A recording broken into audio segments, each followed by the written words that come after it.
Let's pick up the story in Matthew 8, verse 2. On his knees before Jesus, the man begs, "Lord, if you are willing, you can heal me and make me clean." Jesus doesn't flinch. He doesn't hesitate. He reaches out and he touches the man and says, "I am willing, be healed."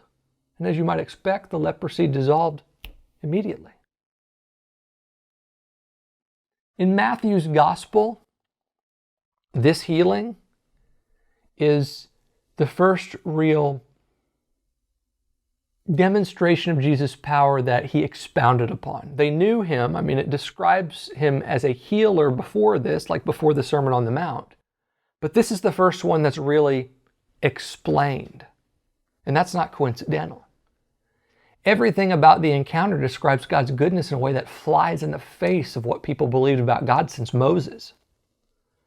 Remember that in the years after the Ten Commandments, religious leaders created many laws beyond the original 613.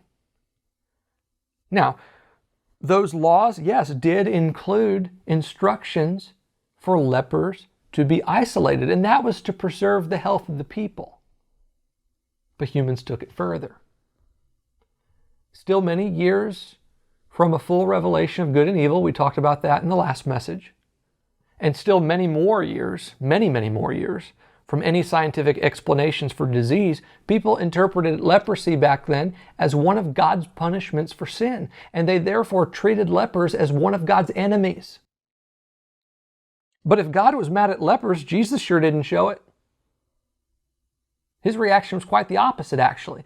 Most obviously, he reached out and touched the man. That was one demonstration that he is God in the flesh.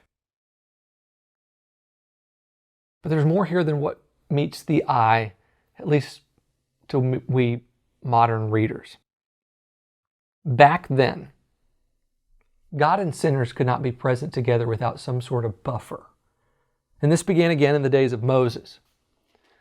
God spoke through smoke on Mount Sinai, and he warned the people that they may no longer approach his presence, that they would die if they did. The perfect and the imperfect could not come together anymore. At this point in history, it is said that God hid his face from people. Now that doesn't mean that he was against them always. In Scripture, one's face is symbolic of their true character. Hiding his face meant that God stopped relating to people through his essence of unfailing love and pure grace. Again, we talked about that in the last message. No doubt he still showed those qualities. Look what he says to Moses there in Exodus 33, verse 19. He says, "I will show mercy to anyone I choose, and I will show compassion to anyone I choose." And he did. He showed glimpses of it. But the Lord said, "You may not look directly at my face, for no one may see me and live." And from that moment forward, though God remained present with his people, they mostly heard him speak from a distance and saw his radiance behind a cloud. Moses was privileged to see his back. Nobody saw his face until Jesus. Get this. When the leprous man knelt before Jesus, the Lord could have offered mercy without touching him. He could have granted compassion without looking into his eyes. Yet Jesus stooped down and met the man at his level. In doing so, yes, he proved his immunity to disease. That's great. To a people who believe that disease is the product of God's punishment, Jesus' healing expressed both a willingness and ability to forgive sin. That is huge. More amazing, though, Jesus conveyed that God is here among imperfect people to reconcile them with his face.